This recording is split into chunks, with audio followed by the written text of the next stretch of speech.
Well, so the whole reason you're here is you were at the conference and you were talking about your transition from the digital agency to buying the bureau and stuff.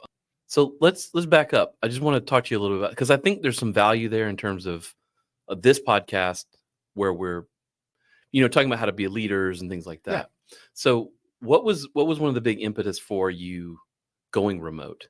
I mean, what kind of kicked off the whole jellyfish thing in general? Well, I mean, it was that I didn't want to be in charge. Yeah. And the idea that I had to tell people what they were going to do, what they were going to work on, it didn't feel right to me. It felt like I needed people to choose what they wanted to work on so they would commit to it. And I wouldn't have to babysit because they had said they would do it. And then if somebody makes a commitment like that and doesn't do it, well, they're just not supposed to be there. Mm. But I think that was really it. Like the core team that I had left, and I was going to grow a new team, and I didn't want to put in any kind of hierarchy or any kind of reporting structures. I just wanted people to come in and create great stuff. Like, why? I mean, that's like the opposite of why anybody ever starts their own business, right? I mean, you you didn't want to be a leader. It seems like everybody I talk to is just like, I want to be the man, Yeah, I didn't want to be responsible for other people in that way. I didn't want to be the one who had to tell folks what to do. I wanted people to I wanted to create a place where people could grow, where they could make mistakes, where they could do all that stuff. And honestly, I also wanted to create a place that I wanted to be at. And if I created a place where the only time people talked to me was when they had a problem, because that's what leadership is a lot of the time. Yeah, just fixing shit. Yeah. I mean, every time you talk to somebody, it's because there's a problem. It's like being a parent. Right? Now, they might come in and say, hey, this great thing happened. But most of the time, you end up with everybody's fires. Whereas I just thought, what if we just give everybody the ability to put out their own fires? Mm.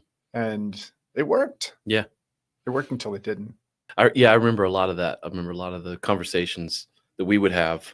Like one of the crazy things was you would have the team vote. Well, I don't know if vote's the right word, but like decide if they wanted to work with a client or not. Yeah, no, that was it. So prospects would come in and they would pitch us. So back up though. Okay. How in the hell would you get a prospect to pitch you? It wasn't that hard, actually. I would explain to them that if I sent them a proposal and they said yes, that I then would go to my team and say, you have to work on this. This is your next project. Okay. And they may have 3 or 4 projects at the same time. If you go with a traditional model where somebody is out there grabbing work and bringing it in, it's the whole us and them thing of sales versus production, talent, whatever you want to call it. Whereas if a client told us why they thought we were the right team, then the team could vote and see if they wanted to be a part of it. Now, all that had to happen was 2 people had to say they wanted it. And then they could supplement that with other people from either the core team or a second layer. Okay. And that meant that I would tell the prospect, if you tell me why you think we're on your list, why you think we're going to be the best, then I can go to the team and tell them. And if they say yes, they've opted in. And once they've opted in, they've committed and they're going to do the best work for you. Would you rather have a team that says, yes, I want to create something awesome for you, or a team that is told you have to have this done by Friday at 5 p.m.? That's a pretty strong sales. It fucking worked. I mean, clients like what? You were just talking like Facebook. Yeah. Facebook then, I guess Meta now, but yeah. Epic Games. What's another? Drop a couple of other names. Yeah, so it was Epic Games. It was Facebook. We had some Microsoft opportunities, but they weren't going to play that game. Right. Marriott, Chase. We had a lot of Chase, really big. We did some Disney stuff. It was awesome. Yeah. We had a lot of startups.